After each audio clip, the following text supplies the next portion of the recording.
अस्सलाम वालेकुम, कैसे हैं आप सब। उम्मीद है खैरियत से होंगे।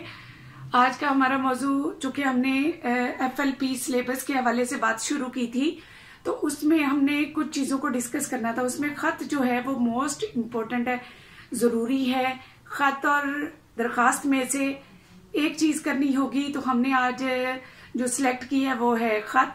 तो ख़त के पैटर्न को देखते हैं। आइए, सबसे पहले तो जिसके नाम खत लिखा जाएगा वो है, ऊपर लिखा जाएगा खत बनाम वालदा साहिबा या वालिद साहब, या खत बनाम दोस्त, या खत बनाम बहन। मतलब जो भी खत होगा वो बनाम, मतलब उसके नाम, खत बनाम नाम वालिदा साहिबा। और किस चीज से मुतल्लिक है, वो है छुट्टियों से मुतल्लिक। और यहाँ पर किसी और बात के मुतल्लिक भी हो सकता है, वालदा किसी बीमार पुरसी पर भी हो सकता है, अखराजात के हवाले से भी हो सकता है। तो वो जो भी हेडिंग होगी वो दरमियान में यहाँ हेडिंग के तौर पर लिखा जाएगा, छुट्टियों में घर आने से मुतल्लिक। अब हमें ये पर्पस पता चल गया कि खत किसके नाम है, वालिदा साहिबा के नाम, और किस पर्पस के हवाले से, किस मकसद के लिए, तो छुट्टियों में घर आने से मुतल्लिक है। तो हमने इसको ब्रैकेट में बंद कर दिया। अच्छा जी, अब चलते हैं खाके की तरफ। तो खाके में सबसे पहले, अच्छा, बच्चे जो हैं वो कंफ्यूज होते हैं किस हवाले से, खत और दरख्वास्त के हवाले से, कि खत का पैटर्न दोनों का चेंज होता है। इसलिए थोड़ी सी प्रैक्टिस करें और चीज़ों को जो है वो तरतीब में लाएं।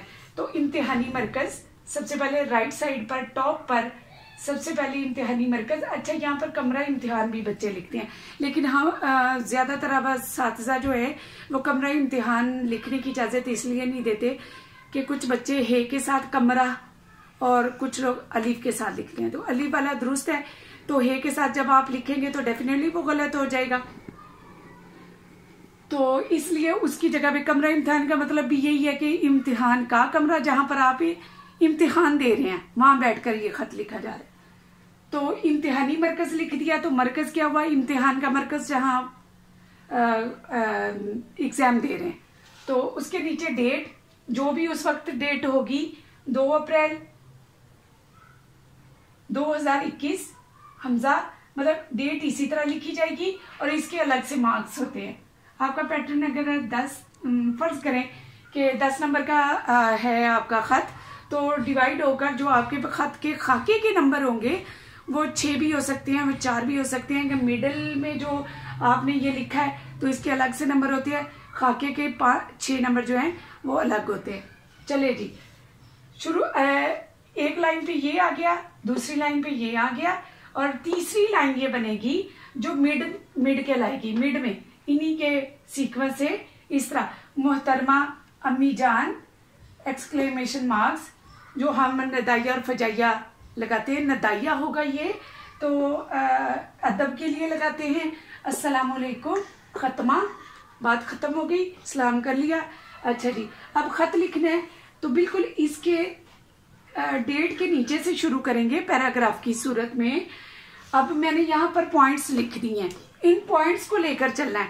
खत का ज़ाहिर लिखने का, मुद्दा बयान करने का एक तरीकाकार होता है। तो खत लिखने का सीक्वेंस जो होगा उसमें सबसे पहले खत ना लिखने का एहतराम के साथ शिकवा, मतलब एहतराम के साथ कहा गया कि वालिदा आपने मुझे खत नहीं लिखा, या मैंने आपको खत लिखा तो आपने जवाब तहरीर नहीं किया, सलाम दुआ हो गई थी।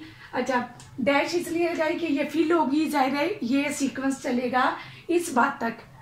ठीक हो गया। मौसम गर्मा की छुट्टियों की आमद है, तो जाहिर है ऊपर छुट्टियों का पर्पस हमने बता दिया। और तारीख, मतलब मतवक्के तारीख जब वो छुट्टियां होंगी, और उसके बाद घर कब जाएंगे। एक तारीख वो होगी जो छुट्टियों की होगी, और दूसरा सीक्वेंस में क्या बात आई, वो जाहिर अगर हॉस्टल में बच्चा रिहाइश पजीर है तो वो क्या करेगा कि वो पैकिंग करेगा, तो जाहिर है वो नेक्स्ट डे ही जा सकेगा। घर जाने का शौक तो सभी को होता है।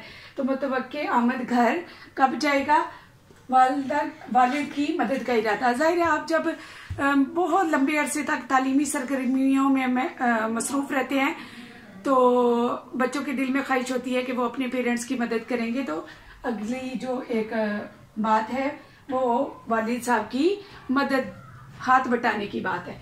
अच्छा जी, वालिदा की सेहत की फिक्र, तो जाहिर है डेफिनेटली वालिदैन उम्र का तकाजा होता है कि वो बीमार भी होते हैं, तो इस हवाले से बच्चा अपनी वालिदा की सेहत के हवाले से फिक्रमंद है। एफिलेशंस होती हैं तो उनके लिए उम्र दराजी की दुआ और अदा, जो घर में छोटे होंगे उनको, तो वो एक क्या हुआ, प्रॉपर एक फॉर्म बन जाएगी कि आप इस चीज को अपने अल्फाज में बयान कर सकते हैं।